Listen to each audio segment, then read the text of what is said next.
What's up, family? Hey, haven't been on YouTube or social media for the most part for a few days. Um, had a dear friend of mine that passed away yesterday, and been over here for a few days, just been emotional support and doing whatever I can to help the family out in any way, shape, or form. Um, it's kind of taking its toll on me, you know what I mean? Just being here for everybody and just doing whatever I can to help them out. Um, I had to go through some things with myself, as far as my own issues and just putting my, not suppressing my feelings or anything of that nature, because I don't believe you should do that. Um, but just dealing with my stuff and understanding my stuff at the same time of being here for everybody else. We're going to talk about death, the new beginning, death, the new beginning. Um, I've always had this fear of dying, fear of death.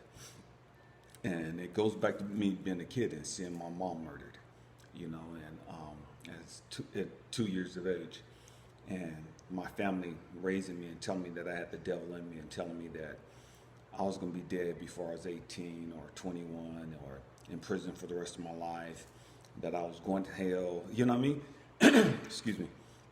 And so I've always had this thing of death, And then 2015, my wife was diagnosed with stage 4 breast cancer. And so I had to come to grips with death. And it was rough, you know what I mean? Facing those fears, and dealing with death and just understanding death. So many people fear death because they don't really understand what death is. They don't understand the process of death. Again, nature. I love nature, and nature teaches us a lot. If we would ever humble ourselves and get out in nature and just listen and watch and pay attention. And watching my wife slowly decay, and getting to the point to where she became a skeleton and jaundice set in, and just the whole dynamics of the smell of death, and then hearing her gurgling, and it was rough, and watching my friend slowly decline over the last 7 months. It's brought back a lot of those memories of watching my wife, and having to be here for his wife, and to be an emotional support and hopefully a beacon of hope and joy for her, But it made me remember, man, that's what the process Cecilia went through, that smell. And it's like in 2015, I never wanted to go through that again. I never wanted to smell that smell again. I never wanted to hear that sound again. I never wanted to see someone with jaundice and seeing them rot and decay and just pass away right in front of my eyes. And so watching my friend and being here with him as he took his last breath, and looking at the time and calling the nurse and calling all the different people that I needed to contact, to get other things going. It just brought back just that memory of, man, I've been here before. I can do this. I've done this before. Death is just a transition, family. It's all it is. We fear the unknown. The reality, our spirit never dies. Our spirit lives forever. The only thing that decays is this physical flesh, and the same with nature and the same with everything in life, There's death, but then there's new life. And it is that death that brings about new life, And so as your physical being starts to decay and starts to decompose or die away, your spiritual being takes on a totally different aspect as far as how it continues on with life. It no longer continues on in this shell. And that's all your physical body is. It's just a shell. It's just a housing unit. You know what I mean? And it's like, as you grow and as you get a new car, you get a new house or a new apartment, you just move. You know what I mean? You move all your stuff from this apartment, from this house, from this car into your new one. And the same thing with death, your spiritual being, it sheds, it gets rid of this physical body, and it continues on, it moves on, and so often we think we that are left behind, we have this false notion that, man, they're dead and they're gone and we won't see them anymore. And that's not real. That's not true. The truth is they're always with us. They're a part of us, and they're always around us. They're always present.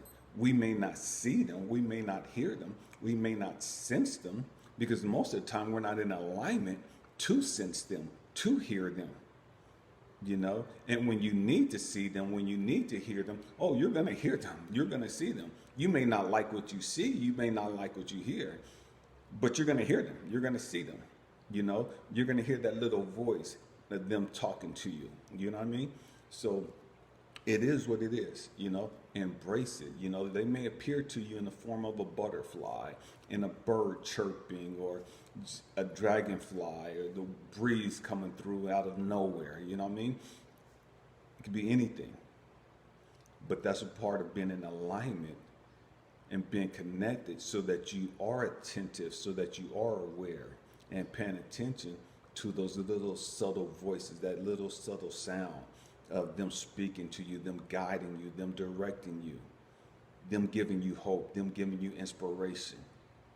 Because you're never alone. You're never alone.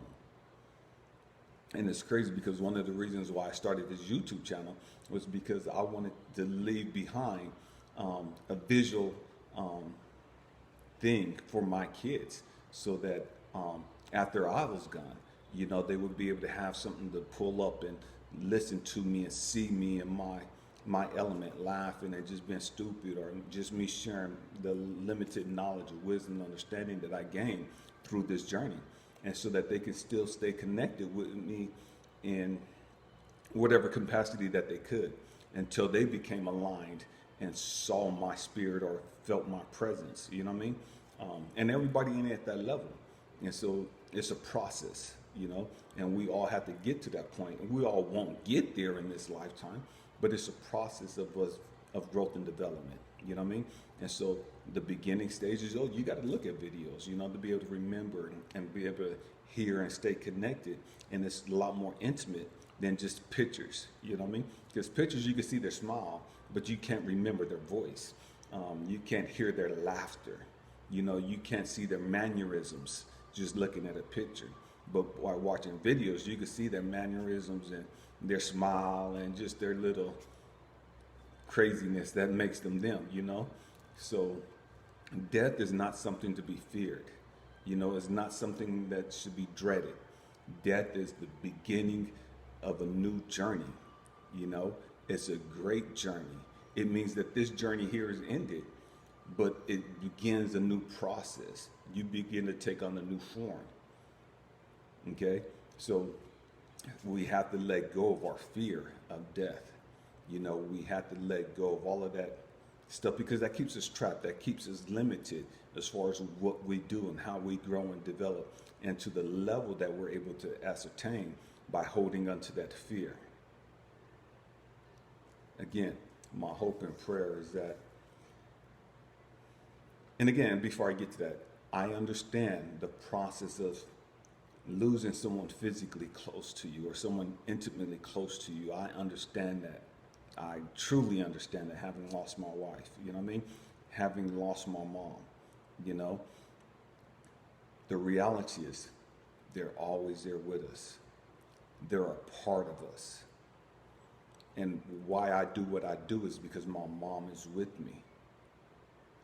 My father is with me, my grandmother, my grandfather, my brother, my late wife, all of my ancestors that have gone on before me, they're still with me. They're still part of me. They live on through me.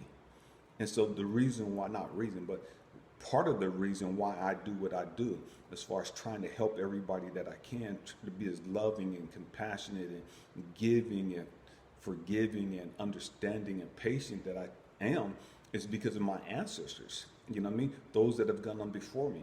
It's because, man, when I leave, I want them to be able to say, man, he did his thing. You know what I mean? He lived and he made us proud. You know what I mean? Man, I'm glad that we're able to live on through him. Through him, we were able to forgive, and through him, we were able to enjoy life and appreciate life and to be able to help all these other people. And so when my time comes, whenever that is, you know, I'm not planning on dying or anything of that nature, but it's inevitable. Every one of us is going to go that way, you know. And so when my time comes, man, I want to go land in bed with a smile, you know, knowing that, man, I did everything that I could. You know, I left it all on the table. You know, I left it all on the field. I helped everybody that I could. I tried to show and share and give as much love and hope and inspiration that I could. My hope and prayer is that you let go of that fear. You understand that fear of death and understand that it's really nothing to fear. It's really nothing to fear. I mean, if you lived a shiesty, grimy life, you might have some concerns, you know what I mean? And I understand that because you know that you haven't done what you were supposed to do. But when you've done everything that you could do, and no, it's not about living a perfect life. It's about just doing the best that you could do. And when you've done the best that you could do, and you've lived the best life that you could live, granted, we're all going to make mistakes. If your intent is still to do the best you could do and you left it all on the field, man, you have nothing to be ashamed of. You have nothing to fear. You have nothing to regret. You know what I mean? Just leave it all out on the field, family. I love you guys. Happy healing. Peace.